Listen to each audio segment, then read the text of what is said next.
নিশ্চিত মৃত্যুর হাত থেকে একটি সারস পাখিকে বাঁচিয়েছিলেন মোহাম্মদ আরিফ।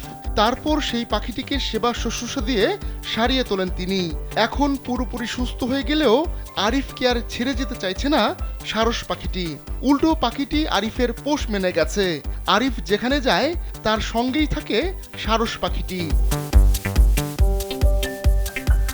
হাতে তালি দিচ্ছেন আরিফ, তার সঙ্গে দুই পাখা নাড়িয়ে যেন সেই হাততালির জবাব দিচ্ছে সারস পাখি। ভারতের উত্তরপ্রদেশের আমেথি জেলার একটি গ্রামের বাসিন্দা আরিফ। 2022 সালে ওই সারসকে উদ্ধার করেন তিনি। এরপর থেকেই সারসটি আরিফের নিত্য সঙ্গী। তার সঙ্গেই খায়, আবার গোসলের সময় আরিফকে পাহারাও দেয়।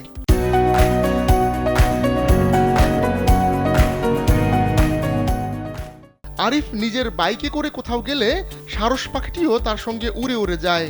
অবস্থা এমন দাঁড়িয়েছে, মাঝে মাঝে সারস পাখিকে ফাঁকি দিয়ে ঘুরতে যান আরিফ। তার ভাষায় পাখিটি তাকে দেখতে পেলেই অনুসরণ করে। একটি ক্ষেত থেকে আহত অবস্থায় পাখিটিকে পেয়েছিলেন আরিফ।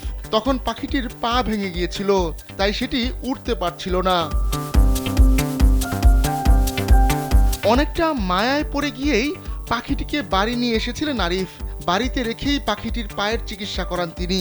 প্রায় 1.5 মাস পর পাখিটির পা পুরোপুরি সুস্থ হয়ে ওঠে।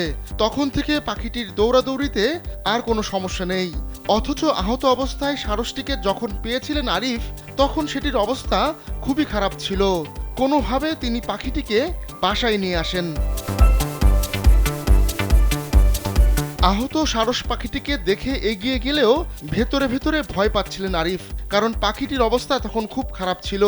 আরিফের ভয় ছিল এটি হয়তো তার ক্ষতি করবে, তবে সাহস নিয়ে এগিয়ে যান আরিফ। এর আগে নিজের বাসায় ছাগল ও মুরগির চিকিৎসা দেখেছেন তিনি। সারস পাখিটিকে ঠিক একইভাবে চিকিৎসা করান আরিফ। সারস বড় লম্বা পা বিশিষ্ট জলাশয়ে বিচরণকারী পাখি। এই পাখিগুলোর গলা আর ঠোঁট সরু ও লম্বা এবং ডানা শক্তিশালী। ভারতীয় উপমহাদেশ, উত্তর আমেরিকা, পূর্ব গোলার্ধ ও অস্ট্রেলিয়ার বাসিন্দা এই আকর্ষণীয় পাখি। বিশ্বজুড়ে 15 প্রজাতির সারস রয়েছে। বাংলাদেশেও রয়েছে 2 প্রজাতির। বকের মতো দেখতে হলেও বংশগতভাবে বকের সঙ্গে এই পাখির কোনো সম্পর্ক নেই।